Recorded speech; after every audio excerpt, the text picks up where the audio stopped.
Hello बच्चों, कैसे हो आप सब। उम्मीद करता हूँ बढ़िया होंगे। आज की क्लास में हम लोग बातचीत करने वाले क्लास 12th के कोऑर्डिनेशन कंपाउंड के लेक्चर नंबर 4 के बारे में।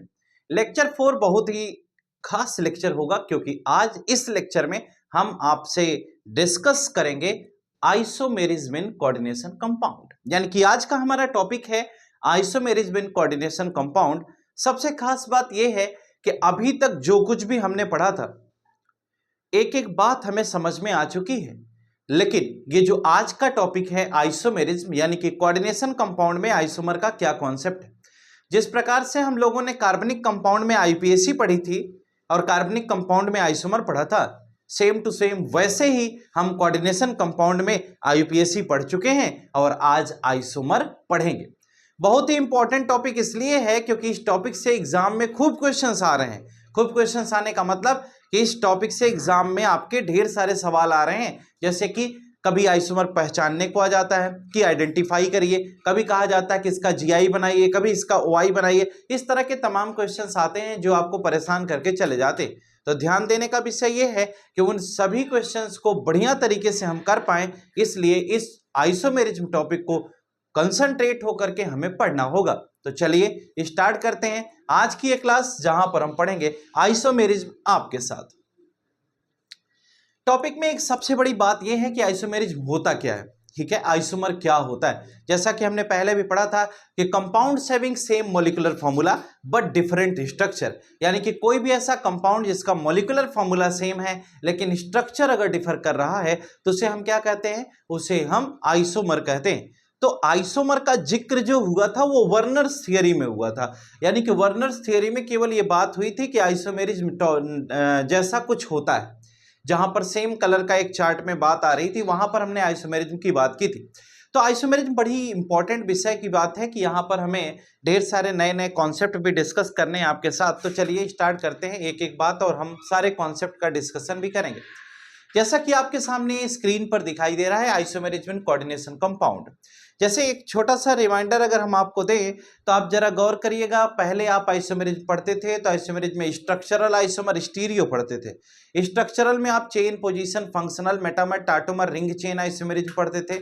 और स्ट्रक्चरल तो हो गया, स्टीरियो में पढ़ते थे geometrical isomer, optical isomer. Geometrical में जी आप वहां पर जब आपने स्टीरियो आइसोमेरिज्म पढ़ा था तो वहां पर आपने कॉन्फिगरेशनल, कन्फर्मेशनल पढ़ा था। कॉन्फिगरेशनल में आपने जीआई और वाई पढ़ा था। कॉन्फिगरेशनल में Newman projection, सॉहर्स projection, Eclipse, staggered form, यहाँ पर सिस ट्रांसफॉर्म, इजेड आइसोमेरिज्म में सीआईपी रूल, इस तरह के तमाम विषयों पर बातचीत किए थे। ये कौन सा पोर्शन है, ये जो हमने अभी आपको बताया कि ये ऑर्गेनिक का पार्ट था, लेकिन ये हमारा इनऑर्गेनिक केमिस्ट्री है। और इनऑर्गेनिक केमिस्ट्री में जो इनऑर्गेनिक कंपाउंड्स हमारे पास बन रहे हैं, जो कॉम्प्लेक्स कंपाउंड बन रहे हैं, उन कॉम्प्लेक्स कंपाउंड के अंतर्गत ज्योमेट्रिकल आइसोमेरिज्म का क्या रोल है, क्या कॉन्सेप्ट है, इसी पर हमें बातचीत करनी। अब इसमें geometrical isomerism, optical isomerism, structural isomerism सब कुछ हमें डिस्कस करना है। तो सबसे पहले पार्ट पर आते हैं हम, फ्लो चार्ट पे। अगर किसी बच्चे को ये प्रॉब्लम है कि सर ये होता क्या है, कैसे पढ़ेंगे, यानी कि आपको बहुत ज़्यादा इस पर विचार करने की ज़रूरत नहीं है। सबसे पहले तो हमें दिया गया आइसोमेरिज्म इन कोऑर्डिनेशन कंपाउंड, यानी कि कोऑर्डिनेशन कंपाउंड में आइसोमर को हम कैसे क्लासिफाई करते हैं। आइसोमर हम डिफाइन कर चुके हैं। तो सबसे पहला पार्ट हमारा आ गया स्ट्रक्चरल आइसोमेरिज्म, और दूसरा पार्ट क्या आ गया, स्टीरियो आइसोमेरिज्म। तो स्ट्रक्चरल और स्टीरियो ये दो पार्ट है। इसमें बताया गया सेम एटम्स डिफरेंट बॉन्ड, इसमें बताया गया same atom same bond different spatial arrangement. यानी कि आपको सिर्फ इतनी सी बात ध्यान रखनी है, स्ट्रक्चरल आइसोमर जो होगा वो 2D में बात हो रही, और स्टीरियो में क्या होगा, 3D में बात होगी। यानी कि हम कह सकते हैं कि सेम मॉलिक्यूलर फॉर्मूला होगा, लेकिन इसमें जो अरेंजमेंट होगा वो 2D में डिफर करेगा, लेकिन यहां अरेंजमेंट स्पेस के रिस्पेक्ट में डिफर करेगा। तो ये दोनों में डिफरेंस इस प्रकार से है। और आपको इस क्लासिफिकेशन में, यानी कि आपको ये पढ़ना है स्ट्रक्चरल आइसोमेरिज्म में, यानी कि मॉलिक्यूलर फॉर्मूला सेम है लेकिन स्ट्रक्चर डिफर करेगा। प्लेन के रिस्पेक्ट में तो स्ट्रक्चरल है, स्पेस के रिस्पेक्ट में तो स्टीरियो है। ठीक है, अब इसी को हमें आगे चलना है लेकर के। कहा यह गया कि स्ट्रक्चरल आइसोमर को बेटा सबसे पहला पार्ट है हाइड्रेट आइसोमेरिज्म, आयोनाइजेशन, कोऑर्डिनेशन और लिंकेज। पॉलीमराइजेशन आइसोमेरिज्म हमारे सिलेबस में नहीं है, यानी कि होता तो है लेकिन हमारे यहाँ सिलेबस में 4 आइसोमेरिज्म की कंडीशन है। हाइड्रेट क्या है, आयोनाइजेशन क्या है, कोऑर्डिनेशन क्या है और लिंकेज आइसोमेरिज्म क्या है।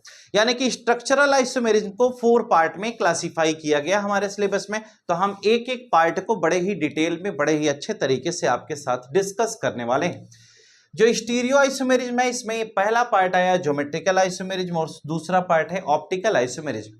यानी कि पहले पार्ट में हम जीआई की बात करेंगे और दूसरे पार्ट में ओआई की बात करेंगे। यानी एक ज्योमेट्रिकल आइसोमेरिज्म होगा, दूसरा क्या हो जाएगा, ऑप्टिकल आइसोमेरिज्म हो जाएगा। तो दोनों के बारे में हम डिस्कस करेंगे और अभी जीआई के अंतर्गत कितने पार्ट हैं, कितने फैक्टर्स हैं, वो भी डिस्कशन होगा और ऑप्टिकल आइसोमेरिज्म में क्या क्या होगा वो भी हम डिस्कस करेंगे। तो मुझे उम्मीद है कि ये जो स्क्रीन पर आपको दिखाई दे रही चीजें ये आपको बढ़िया समझ में आ रही होगी। यहाँ पर हमने बताया कि आइसोमेरिज्म में स्ट्रक्चरल आइसोमेरिज्म के 4 पार्ट हैं और स्टीरियो आइसोमेरिज्म के 2 पार्ट हैं। एक को हम ज्योमेट्रिकल कहते हैं और दूसरे को हम ऑप्टिकल आइसोमेरिज्म के नाम से जानते हैं। अब हम इससे और आगे की तरफ बढ़ते हैं तो हमारे पास सबसे पहला आया कि स्ट्रक्चरल आइसोमेरिज्म में जो सबसे पहला पार्ट है जिसका नाम है लिंकेज आइसोमेरिज्म। अब हम एक एक पार्ट को बढ़िया तरीके से डिटेल में समझाते हुए आगे की तरफ प्रोसीड करेंगे। आप गौर से हमारी बात को समझिएगा। नाम से ही पता चल रहा है कि ये लिंकेज दिया गया, लिंकेज यानी कि यहां पर सबसे बड़ी बात यह है कि लिंकिंग जो ग्रुप है, जो ग्रुप सेंट्रल एटम से अटैच हो रहा है उसके रिस्पेक्ट में बातचीत हो रही है। तो लिंकेज आइसोमर की पहचान सबसे बड़ी यह है कि इसके अंदर एम्बीडेंटेट लिगेंड होने चाहिए। अगर एम्बीडेंटेट लिगेंड है किसी भी कॉम्प्लेक्स में तो इसका मतलब वह हमारा लिंकेज आइसोमेरिज्म शो कर सकता है। यानी कि एम्बीडेंटेट लिगेंड में अगर हम एग्जाम्पल की बात करें बेटा तो एग्जाम्पल में आपने पढ़ा है कि इसमें NO2 क्या है, एक एम्बीडेंटेट लिगेंड है। तो NO2 माइनस जो होता है यह एक एम्बीडेंटेट लिगेंड के अंतर्गत आता है। क्यों? क्योंकि NO2 में एक ही मॉलिक्यूल में 2 डोनर एटम होने चाहिए। यानी एक ही मॉलिक्यूल के अंदर अगर 2 ऐसे एटम हैं जिसको हम बॉन्डिंग में यूज कर सकते हैं या जो जाकर सेंट्रल एटम से जुड़ सकते हैं वो एम्बीडेंटेट लिगेंड है। तो आप देखिए NO2 में ये N से भी बॉन्डिंग कर सकता है और ONO में O से भी, यानी NO2 में N और O दोनों डोनर एटम है तो N से भी बॉन्ड बना सकता है, ONO यानी O से भी बना सकता है। और आपको पहले भी बताया गया था NO2 माइनस को हम क्या कहते हैं, नाइट्राइटो N कहते हैं जब लिखते हैं, और इसको क्या कहते हैं, नाइट्राइटो O कहते हैं। तो कुल मिलाकर हमें एक बात समझ में आ रही है कि अगर हम एम्बीडेंटेट लिगेंड की बात करें यानी कि कोई भी ऐसा कॉम्प्लेक्स जिसके अंदर एम्बीडेंटेट लिगेंड होगा तो वह हमारा लिंकेज आइसोमेरिज्म शो करेगा। अगर एम्बीडेंटेट लिगेंड की प्रेजेंस है, यानी कि अगर आपको कोई कॉम्प्लेक्स दे दिया जाए, कोई कोऑर्डिनेट कंपाउंड दिया हो तो आपको सबसे पहला काम क्या करना है, आपको सबसे पहला काम यह करना है कि उसके पूरे के अंदर जो लिगेंड्स हैं उनकी एनालिसिस करिए और आप ये देखिए कि क्या इसमें जो लिगेंड है उसमें एम्बीडेंटेट है। अगर है तो इसका मतलब आप बेहिचक कह सकते हैं कि यह लिंकेज आइसोमेरिज्म शो करेगा। अगर नहीं है तो वह नहीं शो करेगा। अब जैसे लिंकेज आइसोमेरिज्म के एग्जाम्पल पर अगर हम आ जाए, इसके एग्जाम्पल की बात करें बेटा, जैसे एक आपको एग्जाम्पल दे दूं कि CONH3 का होल 5 NO2 आपको दिया गया, ये ब्रैकेट बंद हो गया और यहां लिखा है Cl2। अब पूछा जाए कि क्या यह एक एम्बीडेंटेट लिगेंड है, यानी कि CONH3 का होल 5 NO2 Cl2, क्या यह एम्बीडेंटेट लिगेंड है? तो कहा जाएगा हाँ। क्यों? क्योंकि इसमें जो ये NO2 दिया गया है ये एम्बीडेंटेट है। यानी कि अगर कोई पूछे क्या यह लिंकेज आइसोमर शो कर सकता है तो आप कहेंगे हाँ ये शो कर सकता है, क्योंकि इसमें जो लिंकिंग ग्रुप है यानी जो लिगेंड है उसमें लिगेंड 2 हैं, एक NH3 एक NO2 है, Cl तो काउंटर आयन है। तो जो NO2 है इसमें N से भी कनेक्ट हो सकता है, O से भी, यानी कि इसमें 2 डोनर एटम है, इसका मतलब यह एम्बीडेंटेट लिगेंड है। तो इसका जब आप लिंकेज आइसोमर बनाएंगे तो क्या बनाएंगे आप, इसका लिंकेज आइसोमर जब बनाएंगे तो ये हो जाएगा ONO और ये आपका Cl2 हो गया। यानी कि आप देखिए ये दोनों आपस में क्या हो गए, लिंकेज आइसोमर के अंतर्गत आएंगे। एम्बीडेंटेट लिगेंड के एग्जांपल्स के दरमियान हमने एक और भी बात की थी कि अगर हम SCN- की बात करें या NCS- की बात करें, इसका मतलब कि इसे हम आइसोथायोसाइनेटो, ठीक है, इसे थायोसाइनेटो कहते हैं, इसे आइसोथायोसाइनेटो कहते हैं। इसमें हम देख रहे हैं कि इसमें सल्फर से कनेक्ट हो रहा है, इसमें नाइट्रोजन से कनेक्ट हो रहा है। इसका मतलब ये भी क्या है, यह भी एक एम्बिडेंटेट लिगेंड के अंतर्गत आएगा। तो जैसे दूसरे एग्जाम्पल के अंतर्गत अगर हम पहुंचते हैं तो हमारे पास एम्बिडेंटेट लिगेंड का दूसरा एग्जाम्पल भी हम चाहें तो इसी में आप इंक्लूड कर लीजिए। जैसे मान लीजिए SCN हमने दे दिया और ये हम पूरा यहाँ Cl2 लगा देते। अब इसका हमें समझ में आया कि ये थायोसाइनेटो है SCN, तो आपको पता है ये एम्बिडेंटेट लिगेंड है, तो आप दूसरा वाला भी बना सकते हैं। तो दूसरा बनाओगे तो क्या हो जाएगा, CONH3 का होल 5 और ये जो SCN है वो NCS हो जाएगा और पूरा का पूरा ऐसे रहेगा, ये Cl2 हो गया। देखिए मॉलिक्यूलर फॉर्मूला सेम है लेकिन लिगेंड्स बदल रहे हैं। तो इसका मतलब हमने ये कहा कि एक एग्जाम्पल नीचे आपका हो गया और एक एग्जाम्पल ऊपर हो गया। तो किसी भी लिंकेज आइसोमर को अगर हमें कहीं पर भी समझाना हो तो हम आसानी से अब समझा सकते हैं कि लिंकेज आइसोमर का मतलब ये हुआ कि उसमें एम्बिडेंटेट लिगेंड की प्रेजेंस होना बहुत जरूरी है। अगर उसमें एम्बिडेंटेट लिगेंड की प्रेजेंस है तो हम उस लिंकेज आइसोमर को आसानी से समझ ले जाएंगे और उस पर बेस्ड क्वेश्चंस अगर आएगा तो हम उसे कर ले जाएंगे। तो मुझे लग रहा है कि एम्बिडेंटेट लिगेंड आपको समझ में आ जाना चाहिए, यानी कि लिंकेज आइसोमर का जो कॉन्सेप्ट है वो आपको समझ में आ जाना चाहिए। अब हम अगर लिंकेज आइसोमर समझ चुके हैं तो हम और आगे की तरफ बढ़ेंगे और जहां पर हम ये डिस्कस करने वाले हैं कि आयोनाइजेशन आइसोमर क्या होता है, यानी कि अगला हमारा आइसोमेरिज्म की कंडीशन में जो हमें पढ़ने को मिलेगा वो होगा आयोनाइजेशन आइसोमेरिज्म या फिर कोऑर्डिनेशन। तो देखते हैं नेक्स्ट कौन है हमारे पास, आयोनाइजेशन। आयोनाइजेशन से समझ में आ रहा है कि आयोनाइज से ही आयोनाइजेशन बना हुआ है। तो आप इसमें क्या पढ़ेंगे, इसमें आपको ये पढ़ना है कि हम बहुत शॉर्ट में इसको लिखते हैं अपनी लैंग्वेज में जिससे कि आपको चीजें याद रहें। हमें क्या चेक करना है, तो हमें करना है कि interchange of ligand with its counter ion, यानी कि इसका जो काउंटर आयन है उसके साथ हमें लिगेंड का इंटरचेंज करना है। यानी जो हमारे पास लिगेंड दिया जाएगा उस लिगेंड का हमें क्या करना है, काउंटर आयन से इंटरचेंज करना है। लेकिन इस इंटरचेंज के दौरान हमें ध्यान इस बात का रखना है कि कोऑर्डिनेशन नंबर वेरी न करे, यानी जो कोऑर्डिनेशन नंबर पहले था वही कोऑर्डिनेशन नंबर बाद में भी रहना चाहिए। अगर ऐसा है तो वो किसका एग्जाम्पल हो जाएगा, वो हमारा ये एग्जाम्पल बनेगा। तो जरा गौर से सुनिएगा, अगर इसी को हम आपको समझाएं, जैसे सपोज करिए CONH3 का होल 5 आपको दे दें और यहां अंदर में हम Br ले लेते हैं, बाहर में हम SO4 ले लेते हैं, तो आपको ये पता हो गया कि यहां पर जो Br है ये लिगेंड है। अब एक बात और ध्यान रखनी है कि आयोनिक को आयोनिक के साथ ही रिप्लेस किया जाए तो अच्छा है। ये हमारा क्या हो गया, ये यहाँ पर लिगेंड। अब किसी बच्चे को लग रहा होगा सर NH3 भी लिगेंड है, जी हाँ ये भी लिगेंड है। और ये SO4 क्या है, ये हमारा काउंटर आयन है। तो हमने ये कहा कि ये काउंटर आयन हो गया और ये हमारा लिगेंड हो गया। तो हम क्या करेंगे, किसी काउंटर आयन से हम लिगेंड को क्या कर रहे हैं, रिप्लेस कर रहे हैं। तो अगर काउंटर आयन से लिगेंड को रिप्लेस करेंगे तो हमारा जो फॉर्मूला आ रहा है वो क्या आ जाएगा, CONH3 का होल 5, ये SO4 बेटा अंदर हो गया और ये हमारा क्या हो जाएगा, ये Br क्या हो गया, बाहर हो गया। तो आप देखिए काउंटर आयन से हमने लिगेंड को रिप्लेस कर दिया और जब हमने ऐसा किया तो हमें ये आंसर मिल गया। तो कुल मिलाकर हम ये समझ पा रहे हैं कि ये दोनों आपस में क्या हो जाएंगे, ये दोनों आपस में आयोनाइजेशन आइसोमर कहलाएंगे, क्योंकि यहाँ पर हमने इन दोनों को इस प्रकार से समझने का काम किया है। सपोज करिए यही क्वेश्चन अगर ऐसे आ जाए कि CONH3 का होल 4 Cl2 दे दिया जाए और यहाँ पर NO2 दे दिया जाए।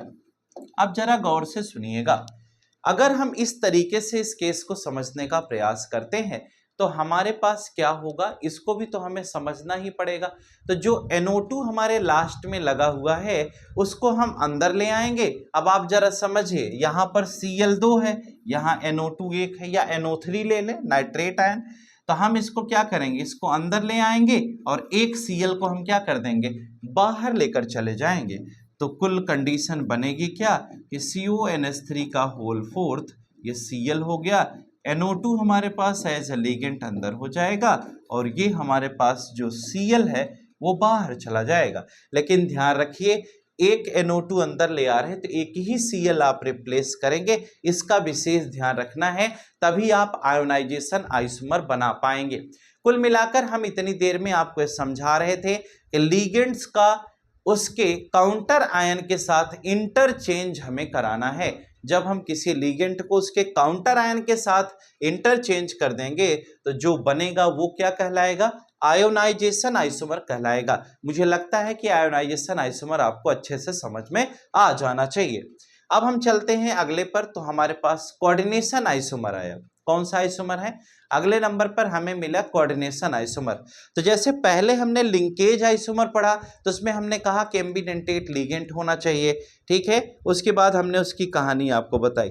Same to same coordination isomer में भी हमें यही पढ़ना है कि कोऑर्डिनेशन आइसोमर में दो कोऑर्डिनेशन एंटिटी होनी चाहिए और interchange of ligands between cationic and anionic coordination entity. यानी कि आप कह सकते हैं कि लिगेंड्स का हमें क्या कराना होगा, इंटरचेंज कराना है, कि लिगेंड्स को हम क्या कर देंगे, इंटरचेंज करेंगे। यही हमारे पास काम होगा कि लिगेंड्स को हम कैसे इंटरचेंज करें तो बेटर होगा, यही हमें इस पूरे रिएक्शन के दरमियान सोचना है। तो जरा ध्यान से सुनिएगा कि हम ये कैसे कर पाएंगे। तो सबसे पहला कि आप इसमें समझेंगे कि इसका जो तरीका है लिखने का कि आइसोमेरिज फॉर्म कैसे होगा। तो हम लिखेंगे interchange of ligands between cationic and anionic entities of different metal ion present in a complex. यानी इस पूरे कॉन्सेप्ट को समझने का सिंपल सा फंडा ये है कि हम इसको लिखते हैं, पहले आप लिख लीजिए एक लाइन में कि interchange of ligands between cationic and anionic.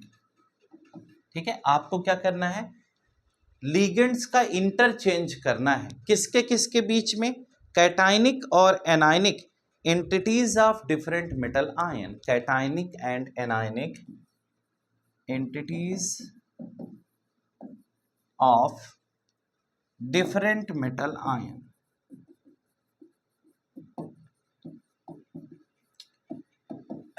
ये तो ज्ञान की बात हो गई। पहचान इसकी क्या है कि आपको एक बात बताई गई कि कैटायनिक एंड एनायनिक एंटिटी से आप समझ रहे हैं, कैटायनिक एंड एनायनिक एंटिटी का मतलब ये हुआ कि ये जो पूरा कॉन्सेप्ट है वो चल किस पे रहा है कि एक ऐसा डिब्बा होगा जिसकी कैटायनिक एंटिटी होगी, दूसरा ऐसा डिब्बा होगा जिसमें एनायनिक एंटिटी होगी। तो कैटायनिक और एनायनिक एंटिटी, अगर किसी में दो कोऑर्डिनेशन एंटिटी दिख रही है या किसी कंपाउंड में दो कोऑर्डिनेशन स्फीयर दिखाई दे रहे हैं तो हम ये अंदाजा लगा लेंगे कि यह हमारा कैटायनिक और एनायनिक केस है।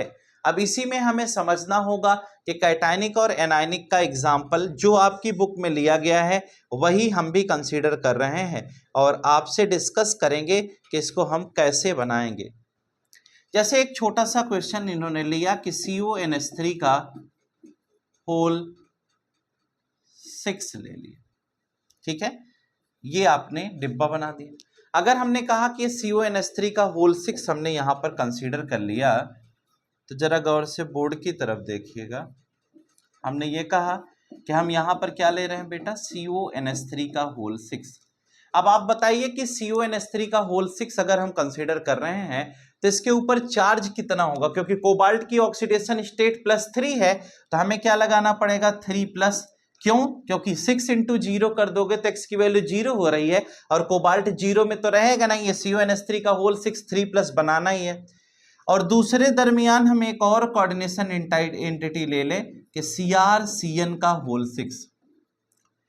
अब हम कहते हैं अगर CrCN का होल 6 लेंगे तो इसमें क्या होगा, Cr हमारा +3 ऑक्सीडेशन स्टेट शो करेगा, तो अगर हम यहाँ 3- लिखेंगे तभी ये पॉसिबल है। यानी कि हमारे पास प्रेजेंट टाइम पे दो कोऑर्डिनेशन एंटिटी हैं, एक ये है और एक ये है, जिसमें एक कैटायनिक कोऑर्डिनेशन एंटिटी है और दूसरी एनायनिक कोऑर्डिनेशन एंटिटी। तो कैटायनिक और एनायनिक दो तरह की कोऑर्डिनेशन एंटिटी हमने कंसीडर किया, एक CONH3 का होल 6 3+ है और दूसरा CrCN का होल 6 3- है। अब सवाल इस बात पर आकर के खड़ा हुआ कि बेटा जी अगर हम इससे जो कंपाउंड बनाएंगे वो कंपाउंड क्या बनेगा, वह कंपाउंड हमारा जो बन रहा है वो बन रहा है CONH3 का होल 6। अब आपको पता है कि क्रिस क्रॉस जैसे कराते थे वैसा अगर करा देंगे तो भाई ये दोनों आपस में जुड़ेंगे तो इसका 3 इसका 3, यानी 3 पॉजिटिव 3 नेगेटिव से न्यूट्रलाइज हो जाएगा और हमारे पास जो प्रोडक्ट मिल रहा है वो प्रोडक्ट क्या मिलेगा, ये मिल जाएगा। यानी कि हम ये कह सकते हैं कि CONH3 का होल 6 एक ब्रैकेट में हो गया और CrCN का होल 6 दूसरे ब्रैकेट में हो गया और दोनों पर 3+ था तो वो क्या हो गया, कैंसिल आउट हो गया। ये तो समझ में आया कि ये एक आपको कोऑर्डिनेशन कंपाउंड दिया गया जिसमें एक कैटायनिक पार्ट है, एक एनायनिक पार्ट है। आपसे कहा गया कैटायनिक और एनायनिक एंटिटी, ठीक है, ये हमें मिल गया। अगर कैटायनिक और एनायनिक एंटिटी हमें मिल गई तो इसका मतलब ऐसा कहीं अगर कॉम्प्लेक्स दिया जाए तो सिंपल सी बात है, दो कोऑर्डिनेशन स्फीयर दो कोऑर्डिनेशन एंटिटी दिख रही हैं, तो इसका मतलब सिंपल सी बात आप जानिएगा कि यह हमारा कौन सा आइसोमेरिज्म शो करेगा, कोऑर्डिनेशन आइसोमेरिज्म शो करेगा। लेकिन सवाल यह है कि कोऑर्डिनेशन शो करेगा कैसे, क्योंकि अभी आपने देखा कि इंटरचेंज ऑफ लीगेंड्स कहा गया कि लीगेंड्स का इंटरचेंज होना चाहिए किसके बीच में, कैटायनिक और एनायनिक एंटिटी के बीच में। तो कैटायनिक एंटिटी ये है, एनायनिक एंटिटी ये है, तो अगर हम लीगेंड्स का इंटरचेंज कराएंगे तो CN को हमें यहां ले आना है, NH3 को हमें यहां ले जाना है। अगर हम CN को यहां और NH3 को वहां ले जाएंगे तो सिंपल सी बात है कि अगर हम ऐसा करेंगे तो हमें क्या मिलेगा, CO और ये जो NH3 है इसको हम हटा रहे हैं तो हमारे पास क्या आएगा, जरा गौर करिएगा, ये हो जाएगा COCN का होल 6 आएगा और दूसरा क्या बनेगा, दूसरा बनेगा CrNH3 का होल 6 बनेगा। कहे हाँ यार ये तो बात सही है, लेकिन बेटा जी सबसे बड़ा सवाल ये हुआ कि इसको इंटरचेंज तो हमने कर दिया, यानी कि हमने CN को, आपसे कहा गया ना interchange of ligands between cationic and anionic entity, तो आपने लीगेंड्स को यहां कर दिया, कैटायनिक एनायनिक के बीच में लीगेंड्स का तो इंटरचेंज कर दिया, लेकिन क्या करके ऐसे साथ में लिखेंगे क्या, यही सोचना है। तो COCN का होल 6 है तो इस पे चार्ज कितना आएगा, जरा गौर करिएगा, क्योंकि कोबाल्ट +3 ऑक्सीडेशन स्टेट चाहिए तो यहां पर आपको X-6 मिल रहा है, तो अगर इधर हम क्या करेंगे 6 उधर जाएगा तो प्लस में आएगा, इसका मतलब इसकी खोपड़ी पर क्या आया, -3 आया। समझ पाए कि नहीं, क्योंकि भाई -3 करोगे तभी तो x की वैल्यू 3 आएगी और यहां पर क्या होगा, यहां पर Cr की वैल्यू 0 आ रही है तो हमें क्या करना होगा, 3+ लगाना होगा। इसका मतलब कि ये जो पीछे लिखा गया ये कैटायनिक एंटिटी हो गई और जो आगे लिखा है ये एनायनिक एंटिटी हो गई, तो हमें क्या करना होगा, इसमें सुधार करना पड़ेगा। और वो सुधार कैसे करेंगे कि उसको आगे लिख लें, उसको आगे लिखेंगे तो CrNH3 का होल 6 हो गया, ठीक है, ये 3+ हो गया और ये हमारा क्या हो जाएगा, COCN का होल 6 3- हो गया। ये 3+ है वो 3-, भाई कैटायन पहले हो गया एनायन बाद हो गया, तो इसका मतलब ये जो यहां पर आपको दिया गया था ये वाला, ठीक है, ये इसका कोऑर्डिनेशन आइसोमर कौन हुआ, ये समझ में आया। यानी कि जो यहां पर CONH3 का होल 6 CrCN दिया गया था उसका कोऑर्डिनेशन आइसोमर आपके सामने लिखा गया है, जो उस साइड में लिखा गया। इसका मतलब कि बेटा हमें एक बात समझ में आई कि ये दोनों आपस में क्या हैं, ये दोनों आपस में कोऑर्डिनेशन आइसोमेरिज्म शो करेंगे, यानी कि कोऑर्डिनेशन आइसोमेरिज्म ये दोनों आपस में शो करेंगे, तो ये बात आपको पता होनी चाहिए। फिर से सुन लीजिए कि कोऑर्डिनेशन आइसोमर समझाने का सबसे अच्छा तरीका यह है कि आप करेंगे लीगेंड्स का इंटरचेंज। कैटायनिक और एनायनिक एंटिटी के बीच में लिगेंड्स का इंटरचेंज करना है। तो कैटायनिक एंटिटी और एनायनिक एंटिटी का मतलब दो बिग ब्रैकेट वाले आपके पास बनेंगे, एक पर पॉजिटिव रहेगा दूसरे पर निगेटिव रहेगा। इसमें भी लिगेंड होंगे उसमें भी लिगेंड होंगे, उसका लिगेंड इसकी जगह पर इसका लिगेंड उसकी जगह पर करना है। लेकिन इस दरमियान हमें यह ध्यान रखना है कि जो कैटायनिक पार्ट है उसे आगे रखना है, एनायनिक पार्ट को पीछे रखना है। जैसे CONH3 का होल 6 बनाया तब यहां पर x की वैल्यू 0 आ रही थी जब हम 3+ नहीं लगाए थे, हमने 3+ लगाया तो कोबाल्ट थर्ड आ गया। वैसे यहां पर हमने देखा तो x की वैल्यू 6 आ रही थी तो हमने 3- लगाया तो ये Cr3 हो गया। अब यहां तक तो समझ में आ गया, तो हमने ये कहा कि ये 3+ ये 3- दोनों क्या हो गया, बैलेंस कर दिया। उसी तरह से हमने यहां पर क्या किया कि जब लिगेंड्स को इंटरचेंज किया तो यहां -3 वहां +3 आने लगा, तो भाई पॉजिटिव वाले को पहले कर दिया, निगेटिव वाले को बाद में कर दिया। और कोऑर्डिनेशन आइसोमर की पहचान जो है वो सबसे अच्छी पहचान है कि उसमें दो कोऑर्डिनेशन एंटिटी होनी चाहिए, यानी कि कैटायनिक और एनायनिक दो कोऑर्डिनेशन एंटिटी अगर उसके अंदर है तो हम उसे बहुत अच्छे तरीके से समझ सकते हैं। यानी एक आपके पास कैटायनिक और दूसरा एनायनिक, अगर ये दोनों कोऑर्डिनेशन एंटिटी आपको मिल रही है तो इसका मतलब ये है कि ये पूरा जो कॉन्सेप्ट आपको पढ़ाया गया, अगर कैटायनिक और एनायनिक कोऑर्डिनेशन एंटिटी है तो इसका मतलब वह कोऑर्डिनेशन आइसोमेरिज्म शो करेगा। बस ये आपको ध्यान रखना है। अब कोऑर्डिनेशन आइसोमेरिज्म खत्म करके हम लोग आगे चलेंगे और हम पढ़ेंगे आयोनाइजेशन तो हो गया, कोऑर्डिनेशन हो गया, हाइड्रेट या फिर सॉल्वेट आइसोमेरिज्म की बात करें। अगर हम हाइड्रेट या फिर सॉल्वेट आइसोमेरिज्म के बारे में पढ़ेंगे तो उसमें क्या पढ़ेंगे बेटा, कहा गया कि सॉल्वेट आइसोमेरिज्म को ही हम हाइड्रेट आइसोमेरिज्म के नाम से जानते हैं। यह आयोनाइजेशन आइसोमेरिज्म के जैसा ही है, ठीक है, और इसमें हम पूरी तरह से बात केवल सॉल्वेट के बारे में बात करते हैं कि वाटर मॉलिक्यूल का एक्सचेंज करेंगे।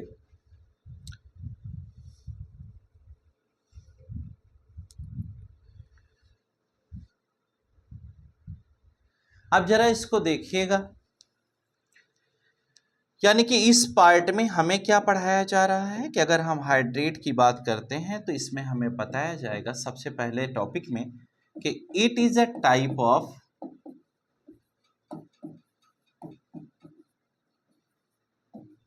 Ionisation isomer. यह एक तरह से आयोनाइजेशन आइसोमर का ही एक पार्ट है।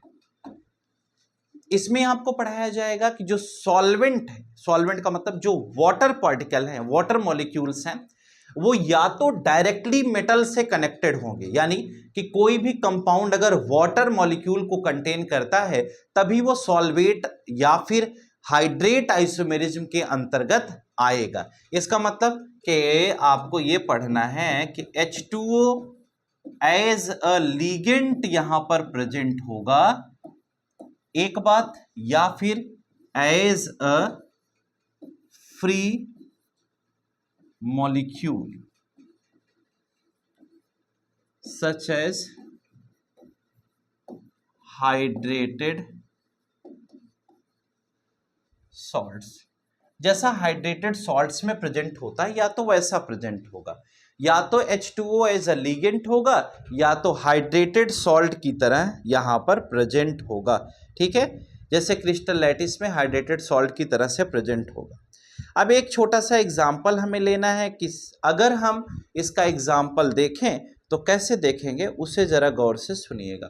या फिर आप ये कह सकते हैं कि interchange of water molecule with counter ion, यानी कि आपको क्या करना है इस पूरे रिएक्शन में, यानी इस पूरे आइसोमेरिज्म में इंटरचेंज करना है, interchange of H2O as a ligand, यानी कि जो लिगेंड के तौर पर H2O प्रेजेंट है, interchange of H2O as a ligand into with counter ion, जो काउंटर आयन है उसके साथ हम लिगेंड का इंटरचेंज करेंगे।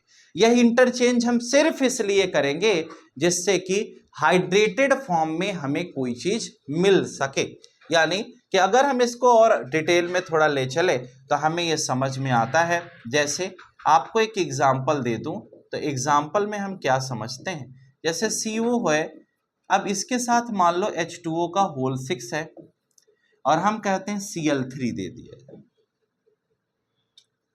क्वेश्चन ये आया कि COH2O का होल 6 Cl3 है। अब इसका हमें क्या बनाना है, सॉल्वेट या हाइड्रेट आइसोमेरिज्म बनाना है।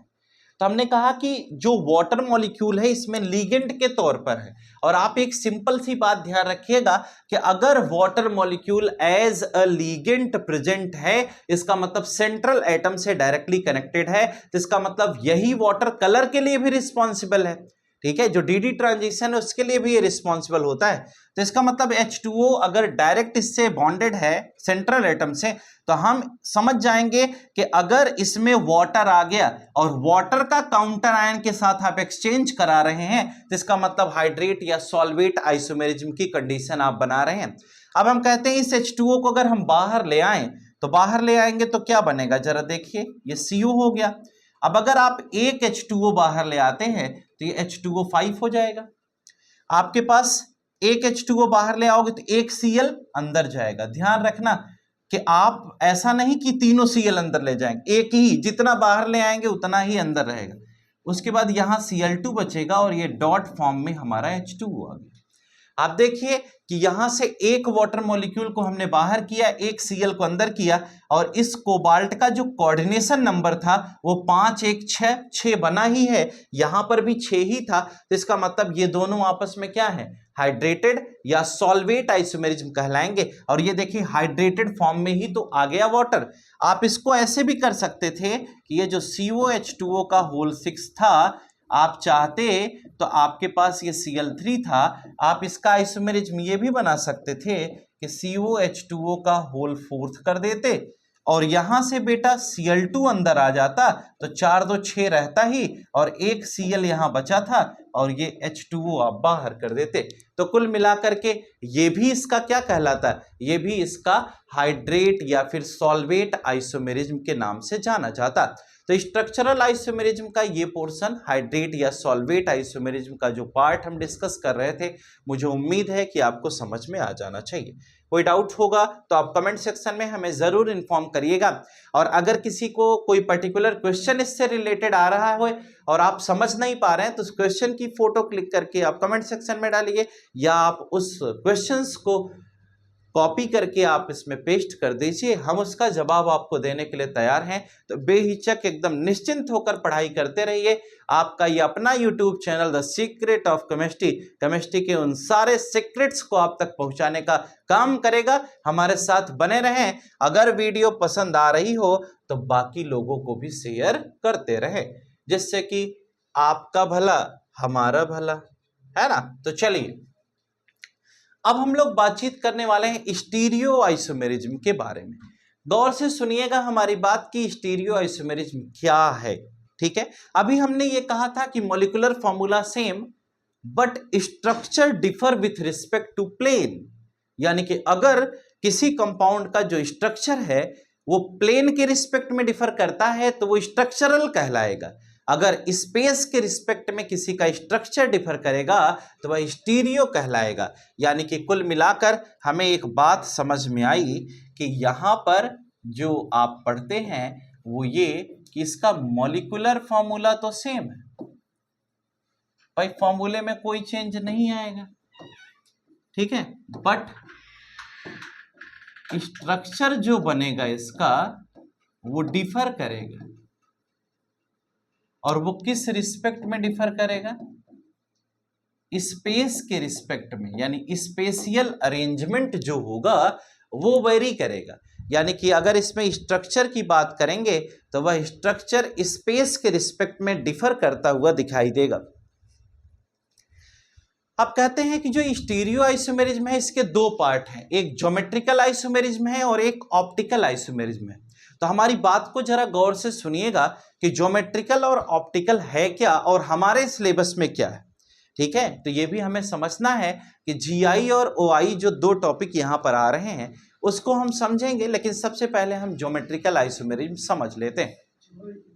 अगर हम ज्योमेट्रिकल आइसोमेरिज्म को समझाएं आपको, तो यहां पर बेटा जो सबसे पहली बात आती है वो ये आती है, पहले एक फ्लो चार्ट पढ़ते हैं प्यारा सा, और इस प्यारे से फ्लो चार्ट में हमें समझ में आया कि अगर CN4 हो जाए और अगर CN6 हो जाए, CN4 और CN6 का मतलब ये हुआ कि अगर किसी केस में कोऑर्डिनेशन नंबर 4 है और किसी केस में कोऑर्डिनेशन नंबर 6 है, तो ऐसी सिनेरियो में हमें करना क्या होगा। अगर बेटा कोऑर्डिनेशन नंबर 4 है तो यहाँ जो स्ट्रक्चर बनेगा वह कैसा बनेगा, वह स्क्वायर प्लेनर होगा। ठीक है, वह क्या होगा, स्क्वायर प्लेनर होगा। अगर कोऑर्डिनेशन नंबर 4 है तो जो स्ट्रक्चर है वो स्क्वायर प्लेनर होगा, और अगर कोऑर्डिनेशन नंबर 6 है तो जो स्ट्रक्चर होगा वो ऑक्टाहेड्रल।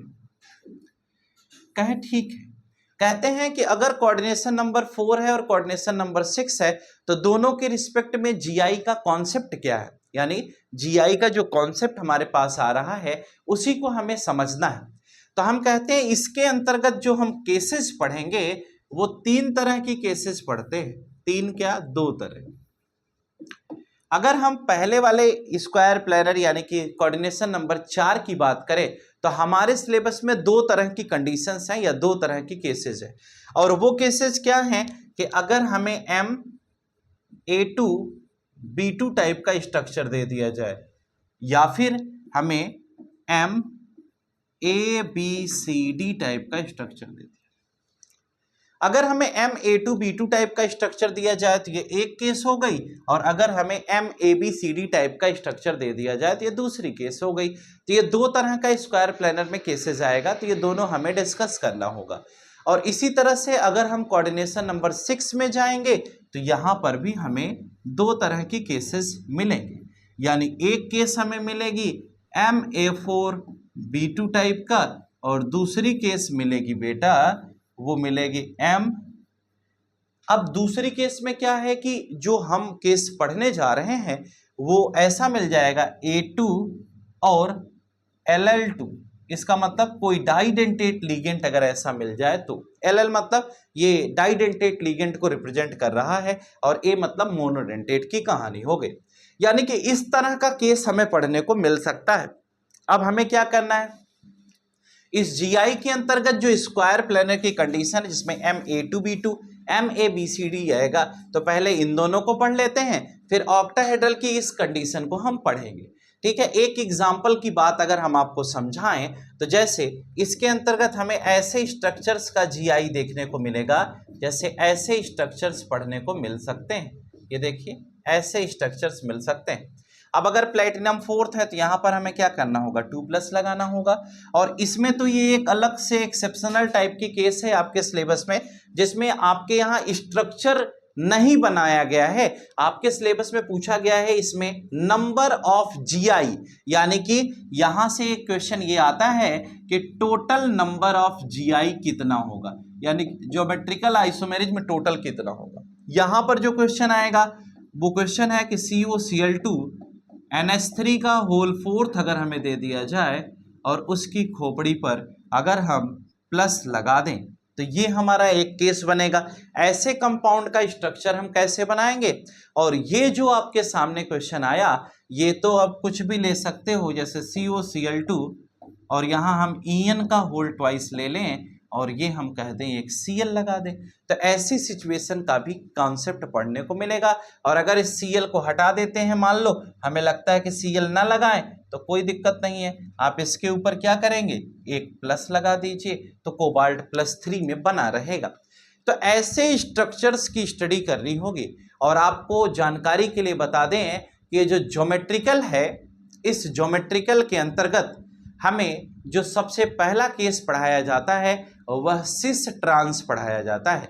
यानी कि हम ये भी कह सकते हैं, यहाँ से एक बात और प्यारी से लिख सकते हैं, वो बात ये है कि ये जो पहला पार्ट है इसे हम सिस ट्रांस आइसोमेरिज्म कहते हैं, यानी ये सिस ट्रांस के टाइप है। और इसी ज्योमेट्रिकल का एक टाइप और है जिसे हम फेसमर आइसोमेरिज्म कहते हैं। फेसमर यानी कि यहाँ पर हमें फेसियल एंड मेरिडियोनल आइसोमेरिज्म के बारे में पढ़ाया जाएगा। फेसियल एंड मेरिडियोनल आइसोमेरिज्म का कॉन्सेप्ट भी सिखाया जाएगा कि फेसियल आइसोमर कैसे होते हैं और मेरिडियोनल आइसोमर कैसे होते हैं। और इस फेसियल और मेरिडियोनल के लिए हमें ऑक्टाहेड्रल कंडीशन कंसीडर करनी होगी। ऑक्टाहेड्रल में कोऑर्डिनेशन नंबर 6 वाले कॉन्सेप्ट के बारे में ही हम बात करेंगे। तो कुल मिलाकर ये जो आपके सामने दिखा ये क्या है, ये आपके पास ज्योमेट्रिकल आइसोमर का क्लासिफिकेशन पढ़ाया जा रहा है। बोर्ड पर दोबारा से गौर से देखिएगा, सुनने की कोशिश करिएगा, समझ में आ जाएगा, हमारी जिम्मेदारी है। ज्योमेट्रिकल आइसोमर को हमने दो पार्ट में क्लासिफाई किया, एक सिस ट्रांस है और एक फेसमर है। तो सिस ट्रांस के हमने क्या किए, दो केसेस लिए, coordination number 4, coordination number 6। Coordination number 4 में स्क्वायर प्लानर कहा गया, जिसमें ये दो टाइप के स्ट्रक्चर पढ़ने को मिलेंगे। कोऑर्डिनेशन नंबर 6 में ऑक्टाहेड्रल हुआ है, जिसमें ये दो टाइप के, और ये फेसियल मेरिडियोनल एक सेपरेट पार्ट है जो आपके लिए बिल्कुल नया है। ठीक है, अब हम इसी को लेकर आगे की तरफ बढ़ते हैं और ये जो इसमें स्क्वायर प्लानर की कहानी हमने आपको बताई है, सबसे पहले इसको डिस्कस करेंगे। ठीक है, आइए स्टार्ट करते हैं, जहां पर हम आपको इसी पोर्शन में सबसे पहले स्क्वायर प्लानर के कॉन्सेप्ट पर बातचीत करें। यानी कि हमारे पास अब थोड़ा समझने का वक्त ये है कि हम इसको यहाँ पर तोड़ देते हैं। यानी कि हमारे पास जो सबसे पहली बात आई कि अगर हमें पढ़ना है तो हम कैसे कॉन्सेप्ट को पढ़ेंगे, स्क्वायर प्लानर के बारे में। और हम ये भली बात जान रहे हैं कि स्क्वायर प्लानर में कोऑर्डिनेशन नंबर 4 है। ठीक है, और इसमें जो स्क्वायर प्लानर का कॉन्सेप्ट है उसमें हमारे पास दो बात आई थी, यानी कि हम सिस ट्रांस पढ़ रहे हैं, ये ध्यान रखिएगा। जीआई के अंतर्गत जो हम पढ़ रहे हैं ये सिस ट्रांस का पोर्शन है और इसमें स्क्वायर प्लानर कोऑर्डिनेशन नंबर 4 है। तो कोऑर्डिनेशन नंबर 4 में जो सबसे पहला स्ट्रक्चर हमने डिस्कस किया वह था MA2B2 और दूसरा स्ट्रक्चर जो हमने डिस्कस किया वह MABCD टाइप का स्ट्रक्चर हमने डिस्कस किया। तो हम कोऑर्डिनेशन नंबर 4 में सबसे पहले बात करेंगे MA2B2 टाइप के स्ट्रक्चर की। यानी कि अगर हम MA2B2 टाइप का स्ट्रक्चर पढ़ेंगे उसकी जीआई कैसे बनेगी, इसी पर हमारी क्लास होगी। तो जरा देखिएगा, अगर हम कहते हैं कि MA2B2 टाइप का स्ट्रक्चर है, ये सबसे पहले वाली बात हो रही है, तो इसका जो हमारे पास क्वेश्चन आया वो आया कि PtCl2 और ये आ गया NH3 का होल ट्वाइस, और यहाँ पर हमने बेहिचक इस पर हमने प्लस लगाया या +2 कर दी। मान लो प्लेटिनम हमें 4th कंडीशन में दिया जाए, अगर हम प्लेटिनम 4th की ले लेते हैं तो यहाँ पर +2 होना जरूरी है, क्योंकि ये हमारा -2 उधर जाएगा तो प्लेटिनम 4th बन जाएगा।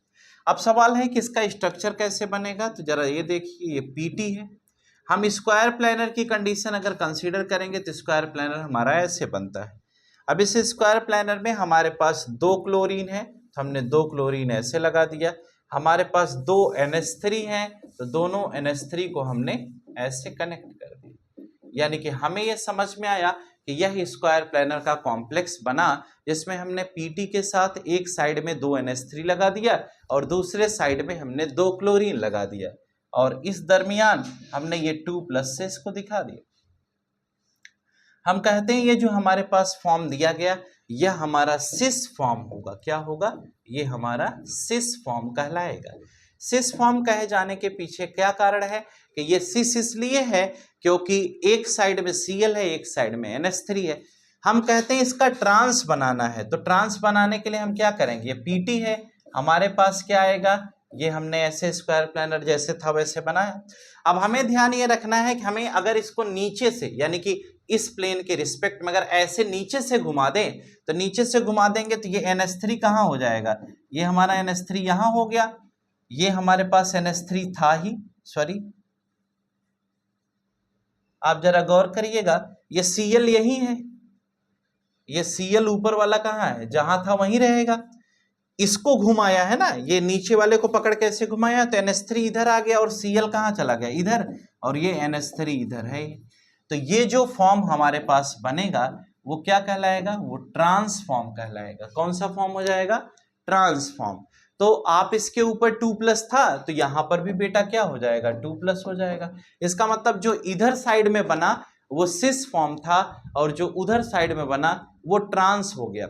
इसका मतलब कि NH3 के जस्ट अपोजिट डायरेक्शन में NH3 आ रहा है और Cl के जस्ट अपोजिट में Cl आ रहा है। इसका मतलब हमें ये समझ में आ गया कि अगर ये दोनों एक दूसरे के अपोजिट हैं तो इसका मतलब ये ट्रांसफॉर्म होगा और ये हमारा क्या हो जाएगा, सिस फॉर्म होगा। अब क्वेश्चन कैसे आएगा, क्वेश्चन ये आएगा कि PtCl2NH3 का होल ट्वाइस 2+ है, कहेगा इसका GI बनाइए, इसका ज्योमेट्रिकल आइसोमेरिज्म बनाइए। तो आप क्या करेंगे, ऐसे स्ट्रक्चर बनाएंगे, नीचे वाले को घुमा देंगे। घुमाना इस कदर है कि आपका NH3 के सीध में और Cl के सीध में हो जाए। अगर ऐसा हो गया तो इसका मतलब ये आपका बिल्कुल परफेक्ट आंसर हो जाएगा। मुझे उम्मीद है कि आपको ये बात समझ में आ गई। अब इस स्क्वायर प्लानर में एक बात हमारे पास और बची थी, वो बात ये थी कि अगर सपोज करिए कि ये ऐसा दे दिया जाए तो क्या होगा। क्या होने का मतलब, मान लीजिए MABCD हो जाए। MABCD में हमारे पास जो आइसोमेरिज्म की कंडीशन है, इसमें दो हमारे पास सिस फॉर्म होंगे और एक हमारे पास क्या हो जाएगा, वन ट्रांसफॉर्म आएगा। ठीक है, वन क्या होगा, ट्रांसफॉर्म आ जाएगा। इसका एग्जांपल अगर हम लें तो ये M हो गया, ये इस तरह से आप ABCD ये कंडीशन लेंगे। तो आप कैसे बनाएंगे इसको, सबसे पहले एक बार हम क्या करेंगे, इसको नीचे से घुमाएंगे तो C इधर हो जाएगा, B इधर हो जाएगा, फिर इसको बगल से घुमा देंगे। हमारे पास रोटेशन का तरीका क्या है कि सबसे पहले रोटेशन रेड लाइन से आप देखिए, रोटेशन एक इसके रिस्पेक्ट में करेंगे तो C हमारा इधर, B उधर चला जाएगा। उसके बाद जो आएगा उसका दूसरा रोटेशन इसके रिस्पेक्ट में कर देंगे तो ये ऊपर हो जाएगा, एक नीचे हो जाएगा। इस प्रकार से दो सिस और एक ट्रांसफॉर्म का यहाँ पर फॉर्मेशन होगा। ये हमारे सिलेबस में नहीं है, इसलिए हम कोई अदर एग्जाम्पल के थ्रू इसे समझा नहीं रहे हैं। आपको केवल ये ध्यान रखना है कि अगर चारों लिगेंड डिफरेंट हो गए CN4 में तो दो सिस और एक ट्रांस उसका बनेगा, जिसमें एक बार नीचे से एक बार बगल से, यानी जो नीचे से घुमाने के बाद आएगा उसको बगल से घुमा देंगे तो जो बनेगा। इस प्रकार से हम सिस और ट्रांस की बात करते हैं। ज्योमेट्रिकल आइसोमर के दूसरे पड़ाव पर हम आगे की तरफ बढ़ेंगे। हमारे पास दूसरा जो कॉन्सेप्ट GI के अंतर्गत आया सिस ट्रांस में ही, कि अगर CN की वैल्यू 6 है, कोऑर्डिनेशन नंबर 6 है और ये हमारा ऑक्टाहेड्रल सिचुएशन है। अगर CN 6 है और ये ऑक्टाहेड्रल सिचुएशन है तो हमें करना क्या होगा। हमारे पास दो तरह के स्ट्रक्चर आए थे, जिसमें एक स्ट्रक्चर में हमने कहा MA2B4 ये पढ़ाया था और दूसरे स्ट्रक्चर में हमने ये कहा कि MA2LL2 का मतलब कोई डाइडेंटेट की कंडीशन। अब एक एक को आप जरा गौर से समझिएगा। अगर सपोज करिए पहले वाले स्ट्रक्चर पर आते हैं, जो हमारे पास MA2B2 टाइप का स्ट्रक्चर आ रहा है, तो हम फर्स्ट वाली कंडीशन इसकी पढ़ें तो हमारे पास MA2B2 टाइप का स्ट्रक्चर आ रहा है।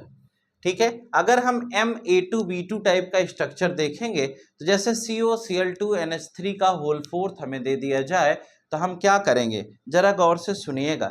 इसका मान लीजिए एग्जाम्पल हम ले लें, इसमें हम ले लें कि COCl2 और साथ ही साथ हम कह दें कि NH3 का होल फोर्थ, अगर हमें ये दे दिया जाए। अगर COCl2NH3 का होल फोर्थ ले ले बेटा तो हमें पता है कि एक Cl आगे लगाना पड़ेगा, तो हम क्या करते हैं, प्लस लगा देते हैं। इसका हम क्या बनाएंगे, ज्योमेट्रिकल आइसोमर बनाना चाह रहे हैं और ये coordination number 6 octahedral cis trans के अंतर्गत आपको पढ़ा रहे हैं। अगर हम इसका ज्योमेट्रिकल आइसोमेरिज्म बनाना चाहते हैं तो हम क्या करेंगे, जरा गौर से सुनिएगा। इसका GI कैसे बना पाएंगे, हमारे पास CO है, ठीक है। अब GI बनाने के लिए हमें यह ध्यान रखना है कि हम ऐसे क्या करते हैं, ऑक्टाहेड्रल कंडीशन ऐसे बनाते हैं। हम एक साइड से फिलिंग करते हैं, एक साइड से अगर फिलिंग करेंगे तो हमारे पास क्या है, ये Cl है, ये क्या है, Cl है, ये क्या है, NH3 है, ये क्या है, ये भी NH3 है, ये क्या है, ये भी NH3 है और ये क्या है, ये भी NH3। हम ये देख पा रहे हैं कि टोटल हमारे पास 4 NH3 है और 2 Cl है। अब हमें करना क्या है, करना कुछ ऐसा है कि जिससे Cl के सीध में हो जाए और NH3 के सीध में हो जाए। तो आप जरा हमारी बात को गौर से सुनिएगा। अगर हम एक लाइन ड्रॉ कर लें ऐसे, और इस लाइन के रिस्पेक्ट में ये Cl और NH3 को पकड़ के 180 डिग्री से घुमा दे, मतलब ये 1 2 3 बॉन्ड आपको दिख रहे हैं, इन तीनों को पकड़ के ऐसे घुमा दे 180 डिग्री से, तो ये Cl कहाँ आ जाएगा, यहाँ, ये NH3 कहाँ जाएगा, यहाँ, और ये वाला वहीं रहेगा। कहें हाँ सही बात है। इसका मतलब हम इसको CO जो हमारे पास दिया गया उसको वैसे ही रहने दीजिए। अब आप क्या करेंगे, आपके पास जो सिचुएशन है उसको इस प्रकार से आगे बढ़ाते हैं। अब इस सिचुएशन को अगर हम इस प्रकार से आगे बढ़ाते हैं तो होगा क्या, जरा गौर से सुनिएगा कि इस क्वेश्चंस में हमें ये दिखाई दिया कि ये Cl ये NH3 जो जहां था पहले उसको जो है हिला नहीं, उसको वहीं रहने दो, ये NH3 यहीं है, इसको भी यहीं रहने दो। कहे हाँ यार ये तीनों तो ठीक था वहीं है, ये वाला Cl कहाँ आएगा, इसकी जगह पर, तो ये Cl यहाँ लगा दिया, ये NH3 में कोई चेंज नहीं आया, इसको यहीं रहने दिया, ये Cl वहीं है, इसको यहीं रहने दिया। आप देखिए, सॉरी गलत हो गया, जरा सा गलत कहाँ हो गया कि ये वाला Cl यहाँ आ गया, तो ये NH3 कहाँ चला गया, वहां चला गया, तो इसका मतलब कि यहां पर हमारे पास क्या आ जाएगा, NH3 आ गया। अब आप जरा गौर से देखिए कि Cl के सीध में NH3 के सीध में NH3 के सीध में हो गया, तो ये जो फॉर्म था ये क्या है, ये सिस फॉर्म है, और ये जो इधर बन गया ये क्या हो गया, ये हमारे पास ट्रांस फॉर्म हो गया। तो सिस और ट्रांस अगर हमें बनाना है Ma2B4 होगा, B4 होगा, यहाँ पर ये B2 लिख दिया हूं बेटा, सॉरी फॉर इनकन्वीनियंस। तो Ma2B4 हो गया, इसका मतलब हमारे पास ये स्ट्रक्चर बन गया। अब एक बात हमें और समझनी ये है कि अगर हम इस पर प्लस लगाए थे तो यहां हमें यहां प्लस लगाना है और यहां पर भी प्लस लगाना होगा, इस प्रकार से ये स्ट्रक्चर हमें बनाना होगा। तो ऐसी कोई भी सिनेरियो अगर आती है तो उसको हम आसानी से सॉल्व कर सकते हैं, जैसा कि आपके पास GI दिया गया, यानी ज्योमेट्रिकल आइसोमेरिज्म के केस समझाए गए। तो मुझे उम्मीद है कि स्टीरियो आइसोमेरिज्म के अंतर्गत GI का ये पूरा कॉन्सेप्ट आप समझ गए होंगे। अब इसमें हम फर्स्ट वाले पार्ट को तो डिस्कस कर चुके हैं, यानी ये हमारा फर्स्ट पोर्शन है, ये हमारा सेकंड पोर्शन है, तो फर्स्ट पार्ट हमने डिस्कस कर लिया है। अब सेकंड पार्ट हमें डिस्कस करना है कि अगर हम Ma2LL2 पढ़ना होगा तो हम कैसे करेंगे, इसके बारे में हम आपसे डिस्कस करने जा रहे हैं। गौर से ध्यान रखिएगा, उसी वाले पोर्शन को लिखेंगे, सेकंड वाले पार्ट को, तो एक ही बार में उसे क्लियर कर देते हैं। जरा देखिए, सेकंड पोर्शन ये था GI के अंतर्गत का कि अगर हमें Ma2LL2 दे दिया जाए, ये कौन सा पार्ट हम डिस्कस कर रहे हैं पता है आपको, ये हम डिस्कस कर रहे हैं अगर Cn हमारे पास 6 है, यानी Cn 6 है, और ये GI का पोर्शन हम लोग डिस्कस कर रहे थे, यानी कि सिस ट्रांस वाला पार्ट ही अभी पढ़ रहे हैं। सिस ट्रांस में कोऑर्डिनेशन नंबर 6 है और स्ट्रक्चर हमारे पास Ma2LL2 टाइप का आ गया, तो हम क्या करेंगे, Ma2LL2 टाइप का स्ट्रक्चर है तो इसको समझने का तरीका होगा। सबसे पहले तो हमें यह ध्यान रखना है कि इसके बेस पर सर वो कौन सा एग्जाम्पल लेंगे, तो हमने कहा कि ऐसा करते हैं COCl2 En का होल ट्वाइस ले लें। तो En किसे कहते हैं, En मतलब इथेन 1,2 डाइअमीन, और यहां पर प्लस लगा देते हैं। प्लस इसलिए लगाया, काउंटर आयन लिख नहीं रहे हैं तो प्लस लगाने से थोड़ा ठीक रहता है क्वेश्चन को समझा पाना। अब इसका GI में सिस फॉर्म बनाना है, तो सिस फॉर्म कैसे बनेगा, अब जरा गौर करिएगा, सिस अभी बना देते हैं, ये CO है, आपको कोऑर्डिनेशन नंबर 4 दिख रहा होगा, है ना, जो गलत दिख रहा है। इस केस में कोऑर्डिनेशन नंबर 6 है, क्योंकि ये जो En है, En का मतलब ये है बेटा कि यह हमारा डाइडेंटेट लिगेंड है। अगर यह डाइडेंटेट है तो इसका मतलब ये हुआ कि 1 पे 2 है, इसका मतलब 2 दूनी 4, तो 4 हो गया। अब En को ऐसे भी समझ सकते हैं, ये जैसे NH2 है और ये CH2 है, ये CH2 है, ये NH2 है, ये En है। आप देखिए इस पर दोनों जगह पर लोन पेयर है और 2 डोनर एटम इसमें प्रेजेंट है, ये डाइडेंटेट है, तो COCl2 En का होल ट्वाइस है। आप जरा गौर से सुनिएगा, आपके पास जो कॉन्सेप्ट आ रहा है वो ऐसे आ, Cl हमारे पास कितना है 2, कहें हाँ ठीक है, EN कितना है 2। EN का मतलब ये हुआ कि ये आप जब बनाओगे तो EN कैसे आकर जुड़ेगा, देखिए NH2 CH2 CH2, फिर ये क्या हो गया NH2। ये पूरा ऐसे कनेक्शन है, क्योंकि नाइट्रोजन 3 बॉन्ड बना सकता है तो ये इस तरह से जाकर जुड़ रहा है। और सेम कहानी इधर भी है, ये हमारे पास NH2 है, ये CH2 है, ये CH2 है, और ये हमारे पास क्या हो गया NH2। तो डाइडेंटेट लिगेंड को हम इस प्रकार से कनेक्ट करके दिखाते हैं। इसी कॉन्सेप्ट को अगर हम थोड़ा प्यारा सा स्ट्रक्चर बनाएं, ये तो पहली बार बना रहे थे इसलिए हमने ऐसा दिखाया आपको, जिससे कि आपको कंफ्यूजन ना हो। अब जरा देखिए कि अगर इसको बनाएंगे तो Cl है, ये Cl है, और इसको बनाने का तरीका ये है कि आप इसको ऐसे कर लीजिए, इसको ऐसे कर लीजिए और इसे En सीधा लिख दीजिए। इसको भी आप ऐसे करिए, इसको भी ऐसे करिए, En सीधा लिख दीजिए। अब हुआ तो यही ही, लेकिन बस अब इस तरह से हमने इसको बना दिया। अब हम कहते हैं कि अगर हमें इसका ट्रांस, ये क्या है, ये दोनों सेम स्ट्रक्चर है, ठीक है, इसको हम क्या कहेंगे, इसको हम सिस फॉर्म कहेंगे। कौन सा फॉर्म कहेंगे, सिस। अब आपको रोटेशन करना है, अगर आप रोटेट करोगे तो ये Cl इधर चला जाएगा और ये कहाँ चला जाएगा, उधर चला जाएगा। तो ये आपके पास CO है, ये Cl है, और इस सिचुएशन में हमारे पास बॉन्ड ऐसे था ना, तो ये ऐसे हो गया, तो Cl हमारा नीचे आ गया और ये घूम करके En हो गया, और ये वहीं जहां था वही रह गया। तो आप देखिए दोनों एक दूसरे के अपोजिट डायरेक्शन में हो गए। अपोजिट में होने का मतलब है कि यहाँ पर क्या आ रहा है, यहाँ पर ये आया प्लस और यहाँ पर क्या आया प्लस। इसका मतलब ये सिस फॉर्म है, तो ये दूसरा क्या हो जाएगा, दूसरा ट्रांसफॉर्म हो गया। तो सिस फॉर्म और ट्रांसफॉर्म इस तरह से हमने इसमें बना लिया। तो ये हमारा ज्योमेट्रिकल आइसोमेरिज्म की कंडीशन कहलाएगी। यानी कि अगर हमें GI बनानी है तो हम GI कुछ इस तरह से बना पाएंगे। तो ये Ma2Ll2 टाइप का स्ट्रक्चर होगा, तो उसका इस तरह से कॉन्सेप्ट आएगा। मुझे उम्मीद है कि बात आपको समझ में आ जानी चाहिए। यहाँ पर भी आप इस तरह से प्लस बना लेंगे, ठीक है। अब इसके बाद हम आगे चलेंगे और अगला कॉन्सेप्ट हमारे पास आएगा जिसका नाम है फेसियल और मेरिडियोनल। अगर हम फेसियल और मेरिडियोनल की बात करते हैं, यानी कि हमारा फर्स्ट पार्ट खत्म हो गया और सेकंड पार्ट इसमें आ रहा है फेस ऑब्लिक मर आइसोमर। यानी कि फेस ऑब्लिक मर का मतलब कि अगर हमें फेसियल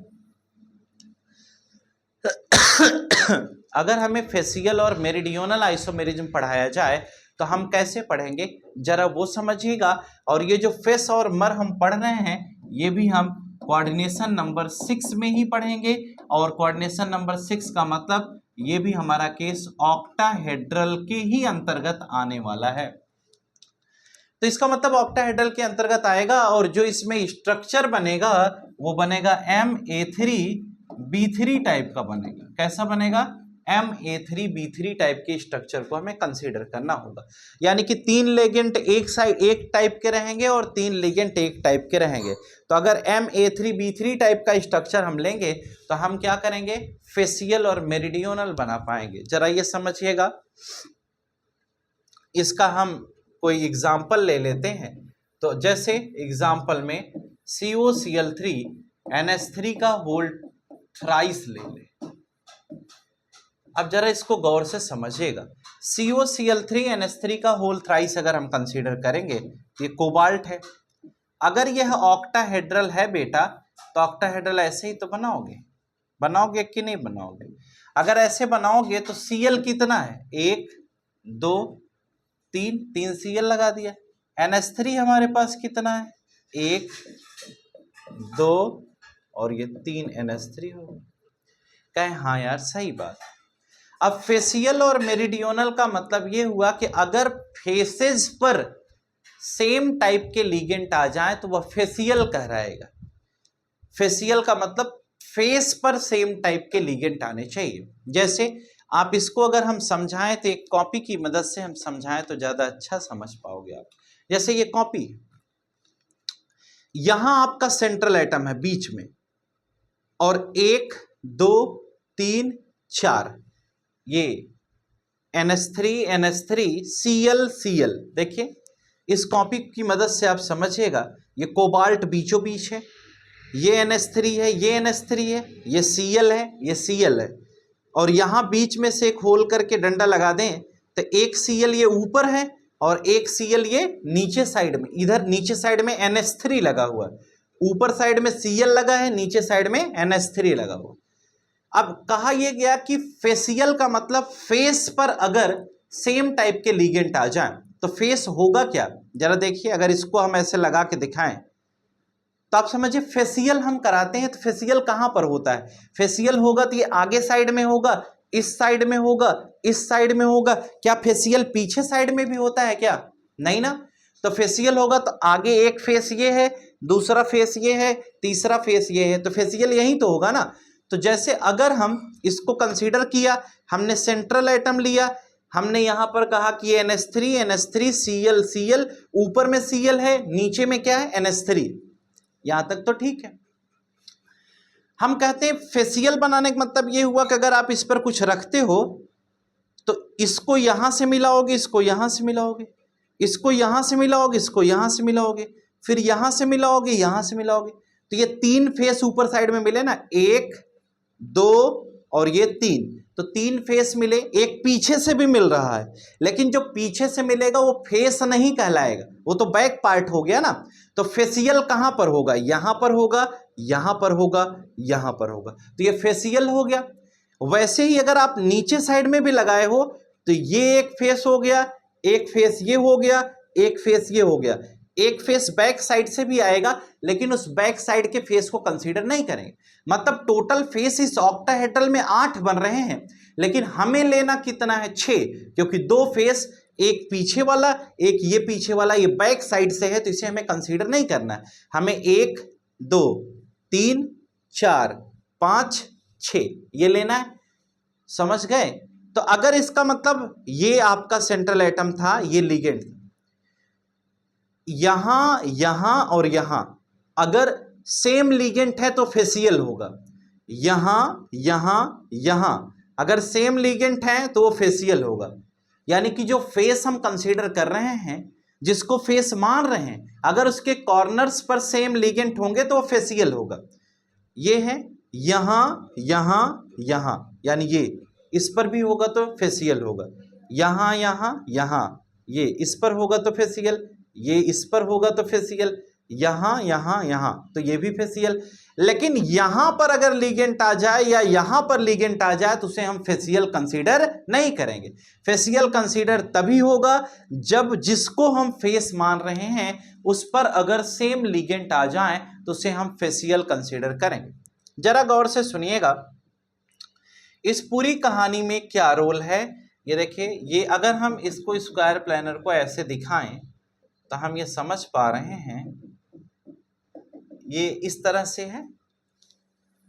जिस किताब की बात, हम कॉपी की बात कर रहे थे, अब आपको शायद ये फेस ऐसे दिखा होगा, स्क्वायर में दिख रहा हो, और ये Cl ऊपर लगा है, ये NH3 लगा है, ये भी दिख रहा है। यानी इसको ऐसे जो ऐसे ऐसे कॉपी ऐसे ऊपर में उठा लो, अगर आप 3D में समझेंगे तो आपको समझ में आएगा। आप ये देखिए, ये NH3 है, ये Cl है, फिर ये NH3 है, ये एक फेस तो ये बनेगा ना, NH3 से NH3 NH3 और ये Cl कहाँ बनेगा तो।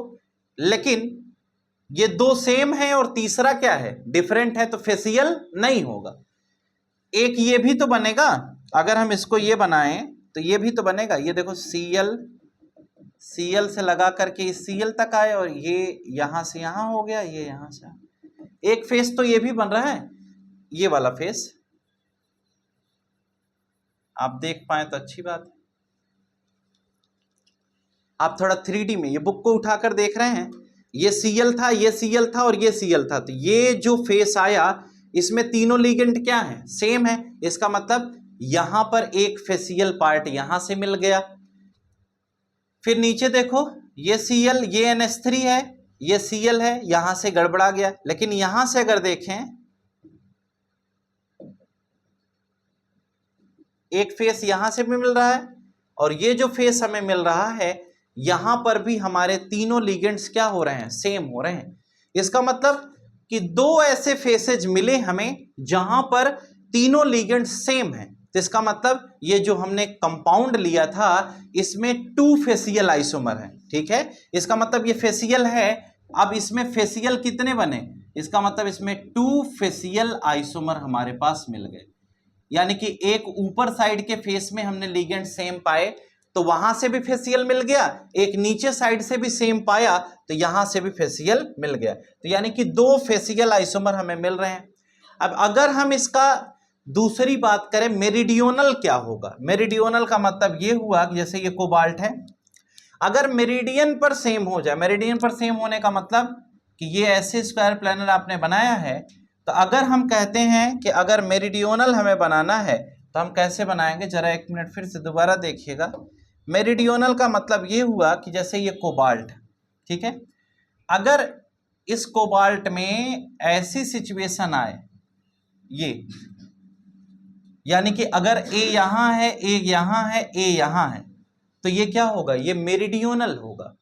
अगर इसी कोबाल्ट में ऐसी सिचुएशन आए, ये ऐसी, ये 2 ही कंडीशन बन रही है कि बी यहां है, बी यहां है, बी यहां है, या ए बी में से कुछ भी, अगर तीनों सेम ऐसे दिखाई देंगे तो इसका मतलब ये क्या है, मेरिडियोनल, ठीक है। यानी कि जो ये स्क्वायर प्लानर की कहानी हम पढ़ रहे थे, ये सेंट्रल एटम है, अगर इसके बीचों बीच ऐसे लाइन ड्रॉ करिए, लाइन ड्रॉ किया तो 1 2 3, अगर ये तीनों सेम हो जाए तो ये क्या होगा, ये मेरिडियोनल।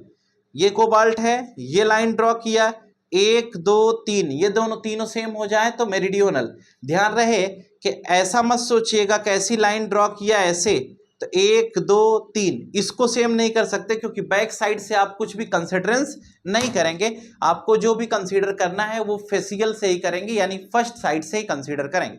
तो अगर हम इसका मेरिडियोनल पार्ट बनाते हैं तो जरा वो समझिएगा कैसे बनेगा।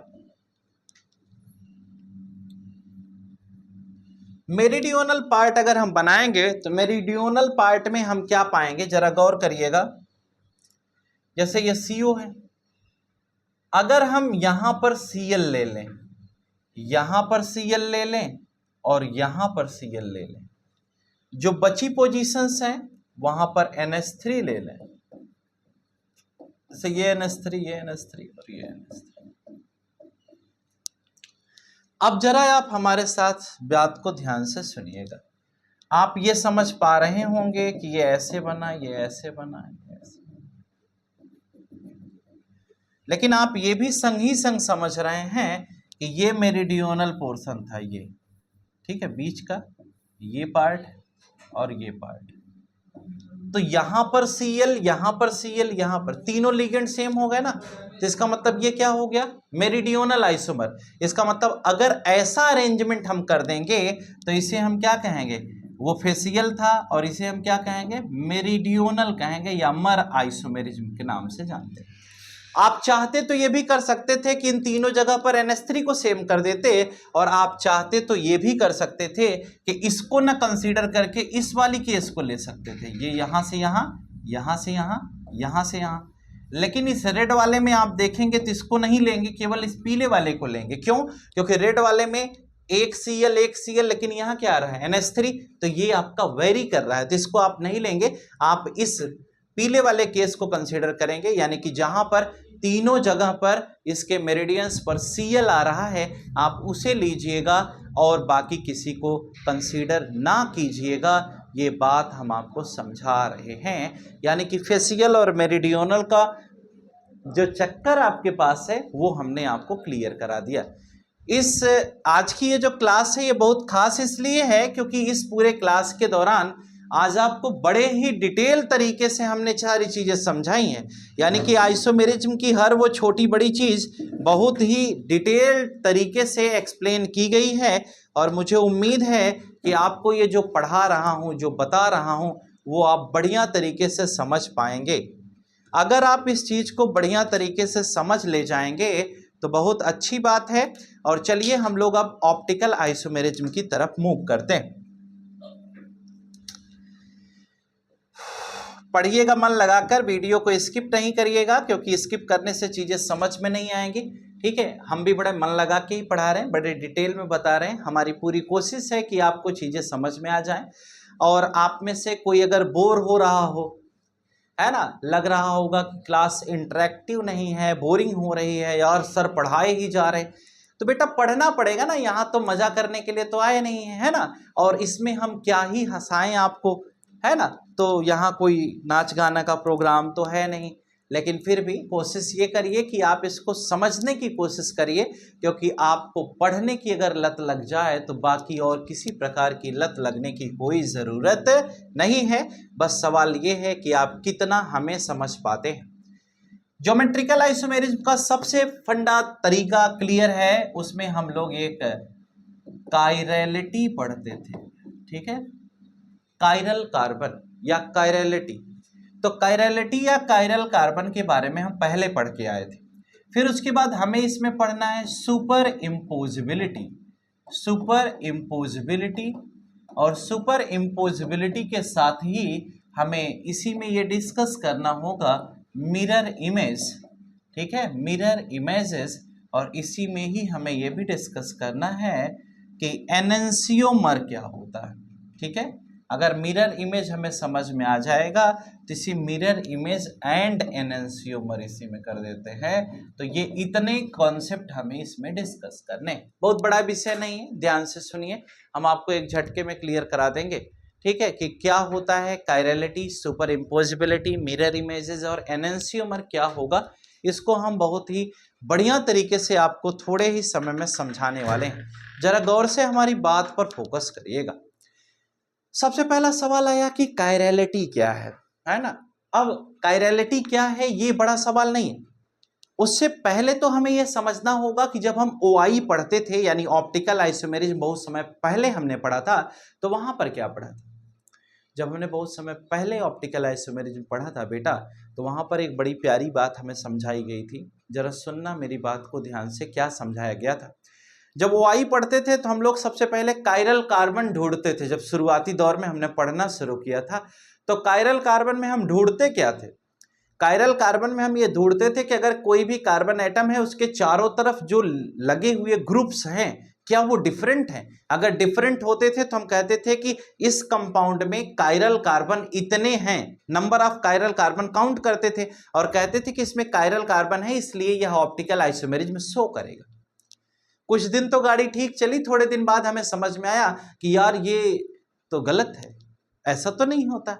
तो फिर हमने ये समझा कि यार कोई इमेज, यानी कोई कंपाउंड का स्ट्रक्चर, कोई इमेज या फिर बॉन्ड लाइन स्ट्रक्चर टाइप का या कोई साइक्लिक स्ट्रक्चर दे दिया जाए तो वह OI शो करेगा कि नहीं, क्या वह ऑप्टिकली एक्टिव होगा कि नहीं, क्या वह सुपर अब सवाल यह है कि अगर आपको कोई ऑब्जेक्ट दे दिया जाए, कोई इमेज दे दी जाए, कोई कंपाउंड का स्ट्रक्चर है, कोई साइक्लिक स्ट्रक्चर है, तो ऐसे स्ट्रक्चर में कायरल कार्बन ढूंढ पाना कठिन हो रहा था।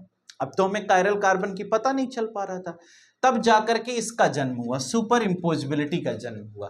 तो हमने क्या किया, हम उस कंपाउंड की मिरर इमेज बनाते थे और मिरर इमेज में देखते थे कि वह सुपर इम्पोज कर रही है या नहीं कर रही है, उसके बेसिस पर हम बातचीत करते थे।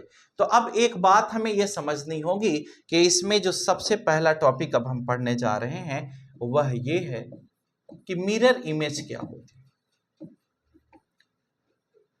कोई भी कार्बन जो है वो कायरल होगा कि नहीं होगा, कोई भी यहां पर जो कंपाउंड दिया जा रहा है वो OI शो करेगा कि नहीं शो करेगा, वह इस पर डिपेंड करता है कि उसकी मिरर इमेज कैसी है। तो मिरर इमेज में हमारे पास दो बातें आ रही हैं। एक बात हमारे पास आ रहा है कि अगर हम मिरर इमेज को समझाएं तो पहली बात आई कि मिरर इमेज जो है वो सुपर इम्पोजिबल है या नहीं। अगर मिरर इमेज सुपर इम्पोजिबल है तब क्या होगा, और अगर mirror image non super imposable है तब क्या होगा। अगर किसी की मिरर इमेज मान लो आपने बनाया और उसकी मिरर इमेज सुपर इम्पोजिबल है, सुपर इम्पोजिबल का मतलब मिरर इमेज सुपर इम्पोज हो रही है, यानी कि उस कंपाउंड को ढक ले रही है, तो इसका मतलब जो कंपाउंड होगा वह क्या होगा, ऑप्टिकली इनएक्टिव होगा अगर मिरर इमेज सुपर इम्पोजिबल है। और अगर नॉन सुपर इम्पोजिबल है तो वह कंपाउंड ऑप्टिकली एक्टिव होगा और ये OI शो नहीं करेगा और ये OI शो करेगा। इसका मतलब हमें यह समझ में आया कि ऑप्टिकली इनएक्टिव की बात हम हमेशा सुपर इम्पोजिबल मिरर इमेज में करते हैं। यानी कि अगर किसी की मिरर इमेज सुपर इम्पोजिबल है तो वह कंपाउंड ऑप्टिकली इनएक्टिव होगा और वह OI शो नहीं करेगा, और अगर कोई non super imposable mirror image है तो वह कंपाउंड ऑप्टिकली एक्टिव होगा और वह OI शो करेगा। और इसी दरमियान जो दूसरी बात हमारे सामने आकर खड़ी हुई वह हुई कि एनेंसियोमर किसे कहते हैं। तो हमें पता चला, क्या पता चला, ये पता चला कि जो non super imposable mirror images होती हैं, यानी कि non super imposable mirror images are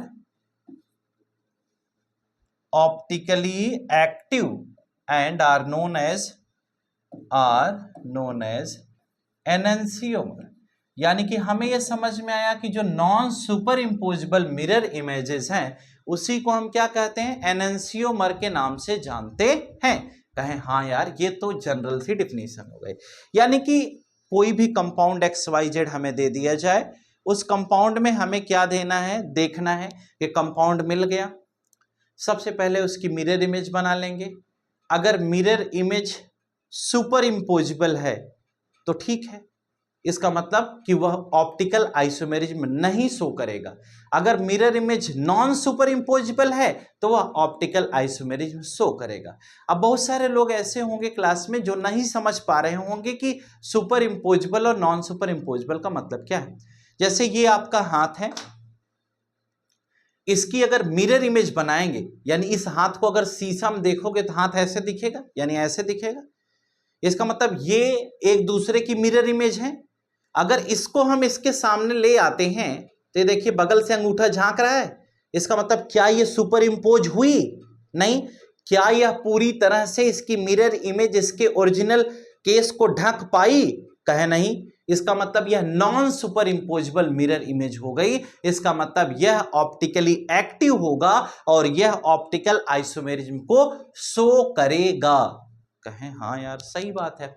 अब एक छोटा सा एग्जाम्पल हम आपको दे करके इस ऑप्टिकल आइसोमेरिज्म को समाप्त करेंगे। जरा गौर से सुनिएगा। अगर हम एक एग्जाम्पल लेते हैं, एग्जाम्पल लेने का मतलब जैसे COCl2 और En का होल ट्वाइस, ये हम ले लें, ठीक है। ये भी ऑक्टाहेड्रल की कंडीशन में ही आ रहा है। तो COCl2 En का होल ट्वाइस अगर हम ले लें और हम यहां पर प्लस लगा दें, ठीक है। अब इसको जरा गौर से सुनिएगा। कोऑर्डिनेशन नंबर 6 है, 2 और 2 दूनी 4, क्योंकि यह डाइडेंटेट लिगेंड है। अब आपको पता है ये कोबाल्ट है, और आप क्या करेंगे, कोऑर्डिनेशन नंबर 6 है तो आप सबसे पहले ऐसे बना लेंगे। जब आपने ऐसे बना लिया तो आपको ये पता चला कि एक क्लोरीन यहाँ है, एक क्लोरीन यहाँ है, यह डाइडेंटेट है। तो डाइडेंटेट के लिए हमने कहा था En हम ऐसे लगाएंगे, और ये भी डाइडेंटेट है तो En हम ऐसे लगाएंगे। कहें हाँ यार, सही बात है। अब अगर हम इसकी मिरर इमेज बनाएं, आपको ये पता है ये मिरर बना दिया। अगर हम इसकी मिरर इमेज बनाएंगे तो होगा क्या, जरा गौर से सुनिए। ये 180 डिग्री से क्या होगा, पलट जाएगा। ये कौन सा फॉर्म है, सिस फॉर्म है। आप देखिए ये कौन सा फॉर्म है, ये सिस फॉर्म है। अगर यहां सिस लिखा होगा तो आप ऐसा बनाएंगे, अगर ट्रांस लिखा होगा तो Cl के सीध में रखेंगे, En के सीध में रखेंगे। ऐसे कंपाउंड के आगे सिस ट्रांस लिखा आ सकता है, तो आप थोड़ा ध्यान रखिएगा। अब आपको क्या करना है, इसको घुमाना है। तो घुमाओगे तो सबसे पहले घुमाने से क्या करना होगा, ये देखो CO, अपने मर्जी से नहीं चलना है, ये बना दिया। अब हमारे पास क्वेश्चन अराइज हो रहा है कि हमें इसे रोटेट कैसे किया जाए, यानी कि पूरे को 180 डिग्री से घुमा देना है। तो सबसे पहली चीज तो Cl जहां है वहीं रहेगा, इसमें कोई बदलाव तो होगा नहीं। 180 से घुमा, ये वाला बॉन्ड यहां चला जाएगा। कहें हाँ यार, ये तो यहां चला जाएगा। ये पूरा उठ करके कहां जाएगा, यहां जाएगा। कहें हाँ यार, यहां जाएगा तो ये En ऐसे हो जाएगा। कहें यहां तक तो ठीक है। और ये वाला घूमेगा तो ये वाला पोर्शन कहां आ जाएगा, यहां आ जाएगा। इसका मतलब ये En हमारा यहाँ। अब आपने देखा कि इसको जब हम पूरे को 180 डिग्री से घुमाया तो ये बन गया। अब जब ये बन गया तो इसको अगर उठाकर इस पर रखें, यानी कि इसको ऐसे पकड़ के ले आइए, इस पर रखिए, क्या ये कंपाउंड इसको ढक रहा है? कहे नहीं ढक पा रहा है।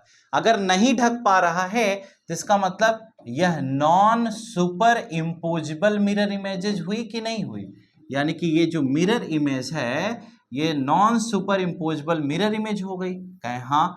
अगर ये non super imposable mirror images है तो ये कंपाउंड ऑप्टिकली क्या होगा, एक्टिव होगा या इनएक्टिव होगा?